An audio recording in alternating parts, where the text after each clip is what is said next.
Welcome back, viewers. It's your half-assed reporter, the guy on the bike, James Kalm.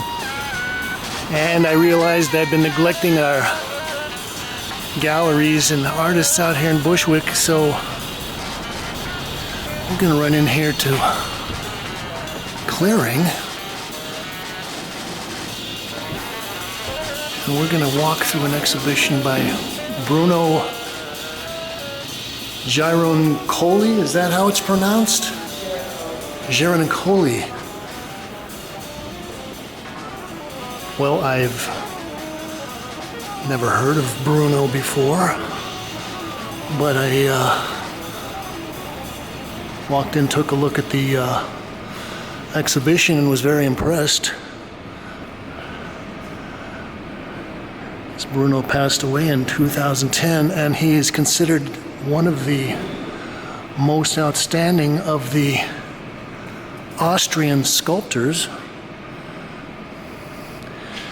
And it says that from the mid-50s on, he taught sculpture at the Academy of Fine Arts in Vienna, and taught the likes of Franz West, Ugo Rendinon, and Hans Schabas.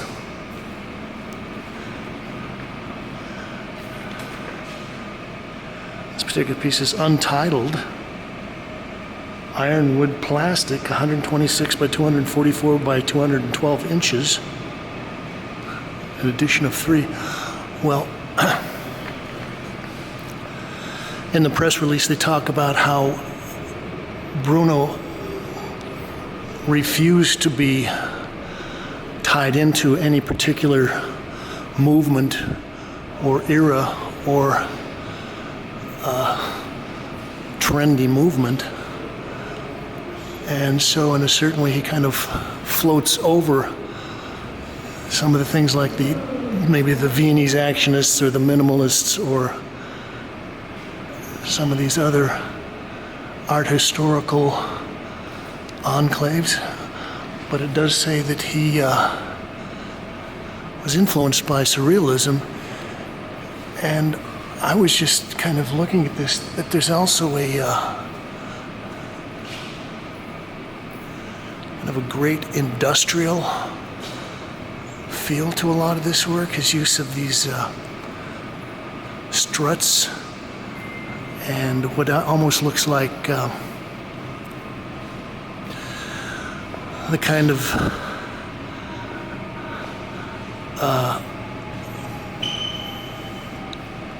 design that you would use if you were building a railroad bridge or something like that. And his figures kind of, I would say, do kind of push in towards a sort of surrealism, but almost kind of Jetson space-aged version. Also, I think it's interesting that these pieces are painted, and so that is also another kind of interesting aspect of what he was doing.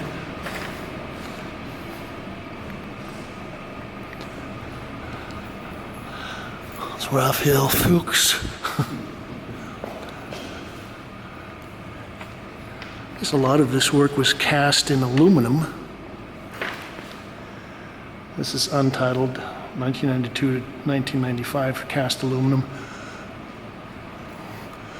Well, I thought that this little figure here on the end with the spoons kind of made me think of some Max Ernst sculptures that I saw that were completed, I guess, in maybe the late 50s when he was out in New Mexico.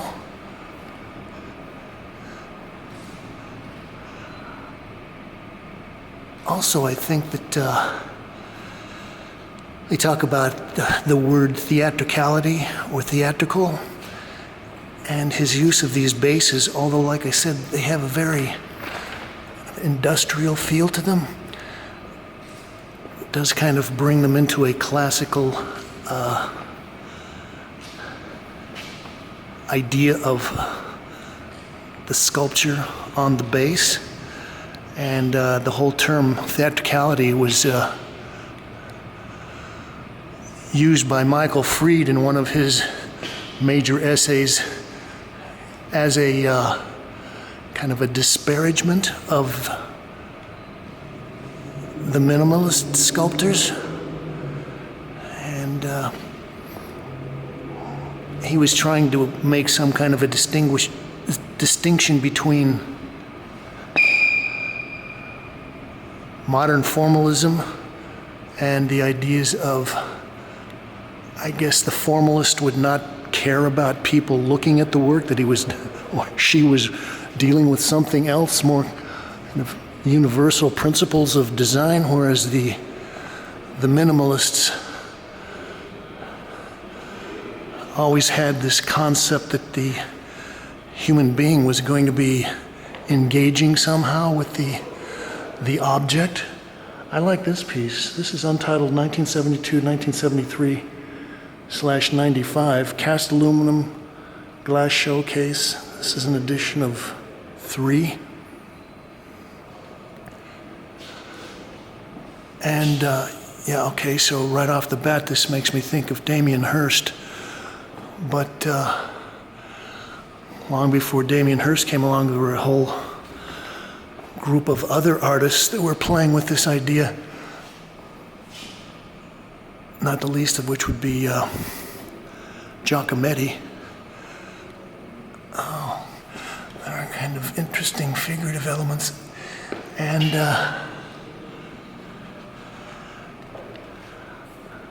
I like the, as I said, the kind of rugged, machined feel of the bases, and in this case the case. But this this central sculpture, first of all, this is not painted, so this is just the polished aluminum, which is nice. And then we've got these 2 other elements here, kind of on built-in plinths.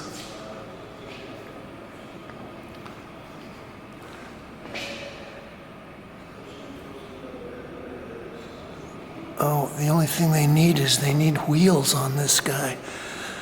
Yeah.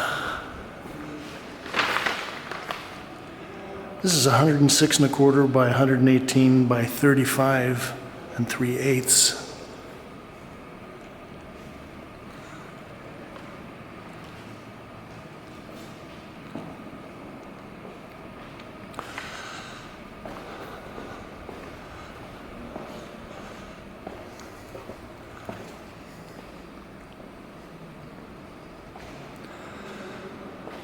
This is untitled, 1975-1978, cast aluminum on steel base, yellow finish.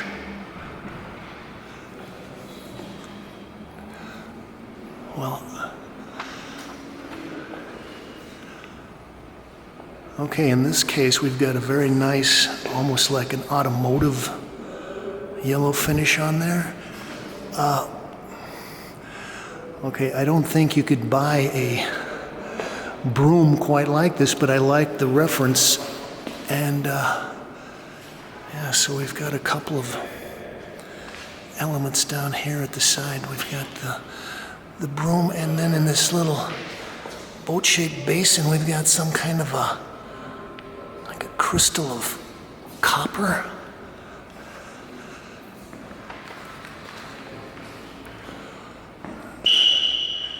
We've got a Madonna sculpture.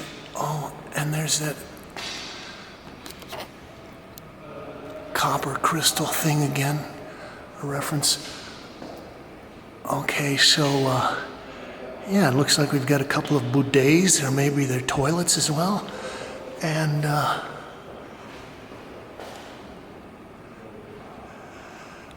think references to wheat. Shafts of wheat. And yeah, this is all held up on this golden base.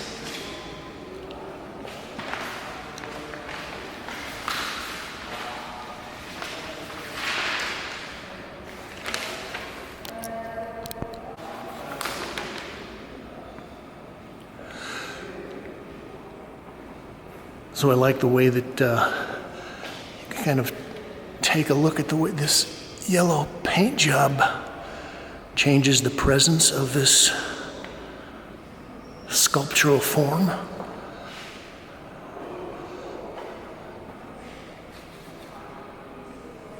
It's 106.25 by 161 by 68.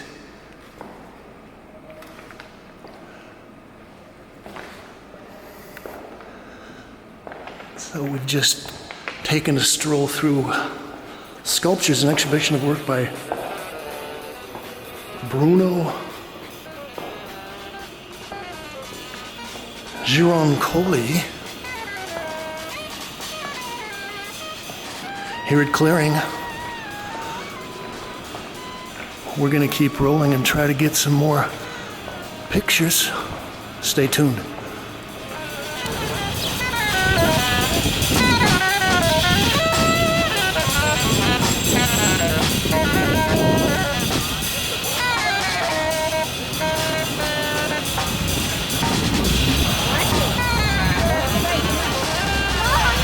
Okay, well, and I think we'll try to continue our Bushwick sojourn by stopping in and looking at an exhibition at Interstate. Well, this is an exhibition of paintings and collages by Walter Smith, titled Legend, curated by Bryce Grates. Well, we'll start out looking at this piece. This is titled Heroes of the Grand Pacification 2019, enamel and inkjet on canvas, 83 by 56 inches.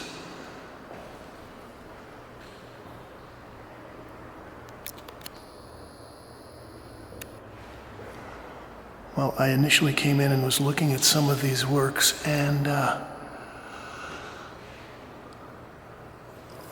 was thinking that this, I guess, would be related to a lot of new media where you're dealing with a lot of kind of combining digital printing, high-tech images that have been gleaned from the internet, things like that, and then you're at least in Walter's case, you're kind of pairing that with a very, what I would call formalistic, abstract sensibility and design.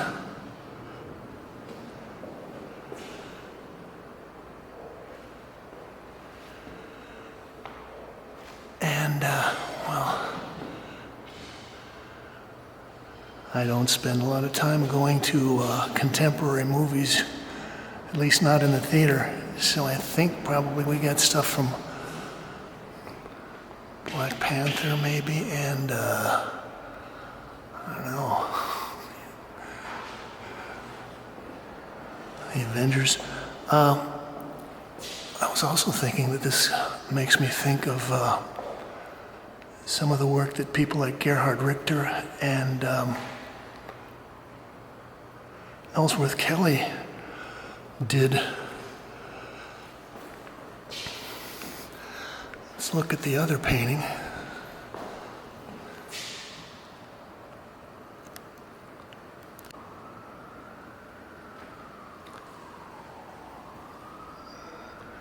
Family Healthy, 2019, enamel and inkjet on canvas.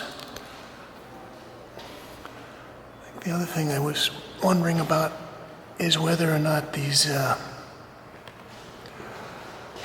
digital prints were actually collaged on there, whether they were printed on this and then the rectangles were just brushed on with enamel. Just a technical question. I do like the way that he's kind of selected analogous colors from the photo-based images and then paired them with just flat monochrome sections. This is 55 by 37 inches.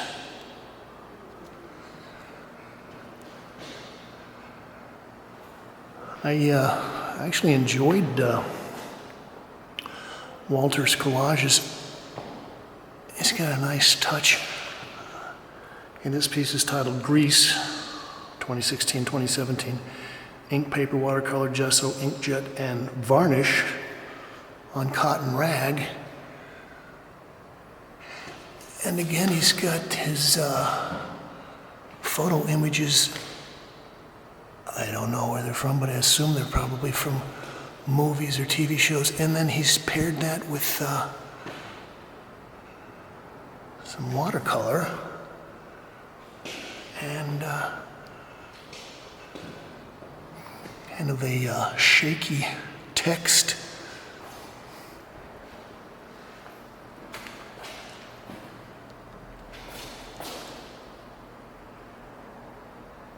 It's titled Weekend, 2016. Ink, gesso, dyed paper, inkjet, and varnish on cotton paper.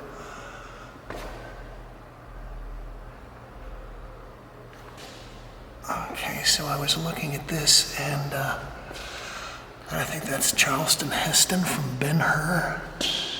Maybe some other little clips from these Hollywood spectacles of the 50s and 60s.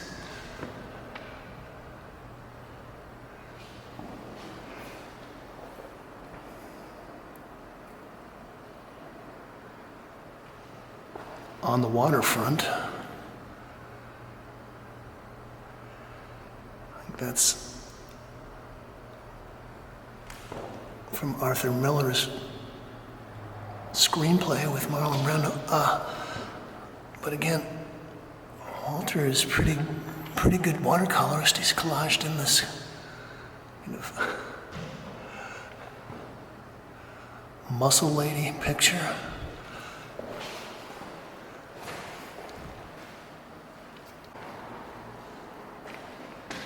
This is Minions. Ink, inkjet, dyed paper, and varnish. Well, so I'm looking at this, and there is a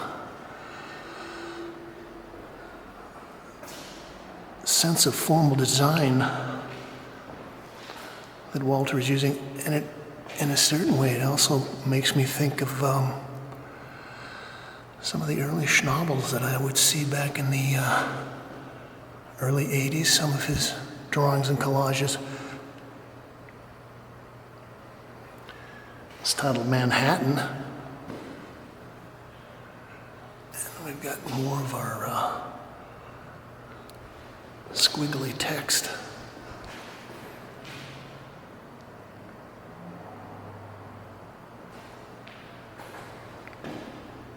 T2.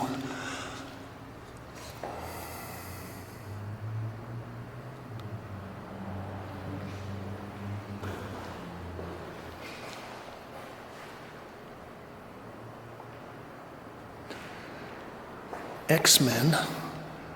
Well, I like this one because we basically have got almost a Russian constructivist red square and some other elements that he's collaged on in the back.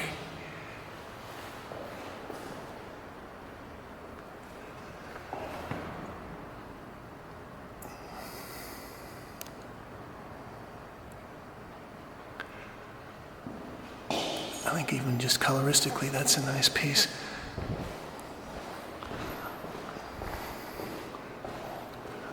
We'll finish up looking at this piece.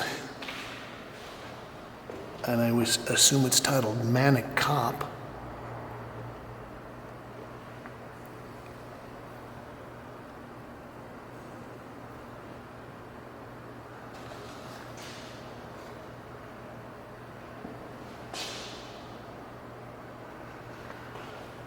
Okay, so I got a little series of color chips Mad Max Fury Road, Wolf of Wall Street.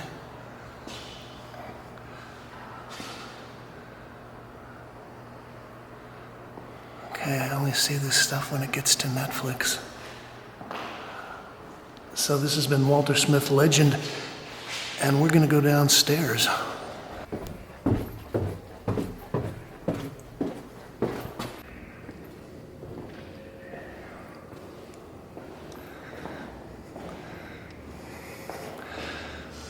This is an exhibition by Andrea Magnani.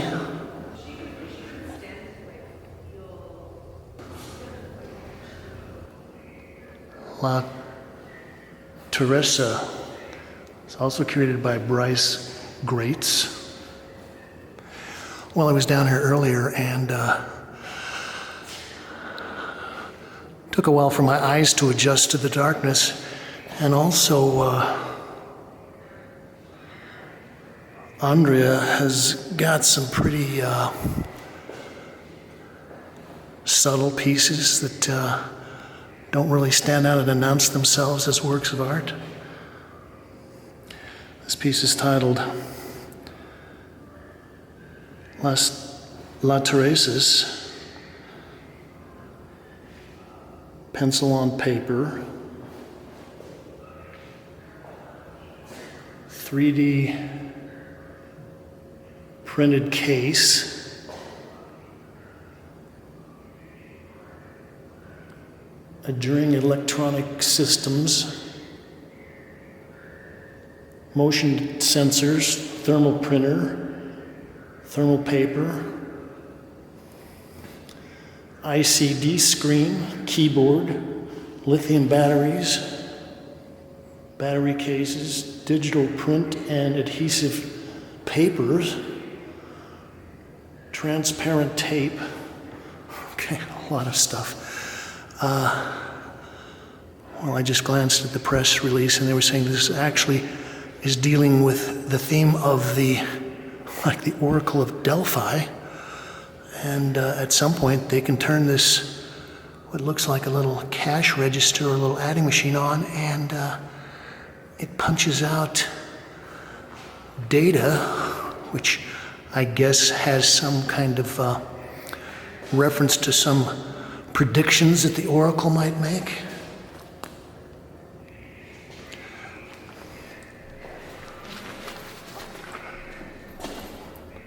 This is another piece that's featuring a drawing and blown glass,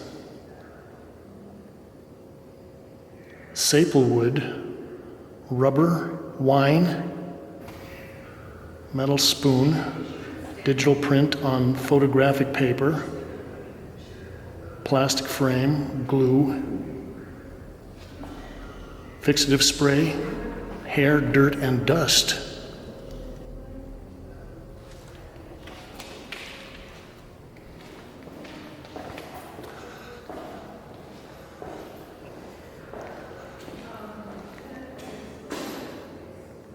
Well, we've got a couple of what would appear to be straight-ahead drawings.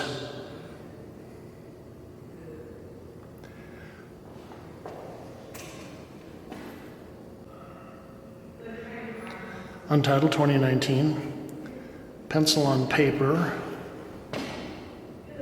wooden frame, champagne,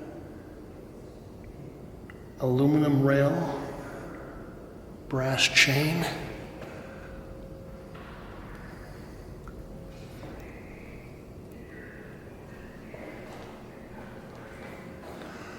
It's a little larger piece. Also untitled 2019. Pencil on paper, wood frame, champagne color, aluminum rails, brass chains, and hooks. Oh, so I guess they're including this strut up there as part of the piece.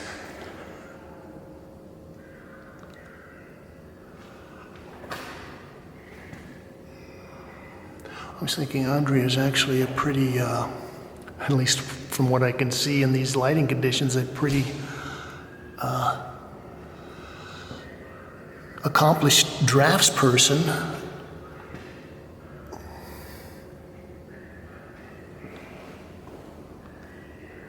And I was looking at this and thinking there was some kind of surrealistic forms, maybe some kind of erotic body part things that put me in mind somehow of Tom of Finland. I don't know why. And then this piece. This is titled Fireplace. It's sheet metal, wood,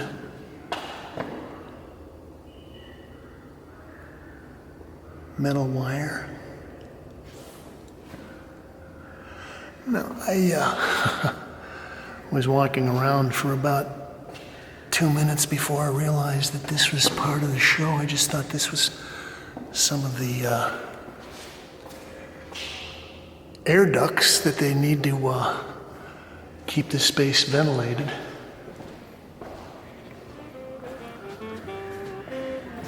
So this is Andrea Magnani, Terrasse, curated by Bryce Greats here at Interstate. You can like this, share, subscribe, recommend it to your friends, or not. You can leave your thoughts, ideas, comments, criticisms, and reviews below. All we ask is that you say, as always, thank you, Kate.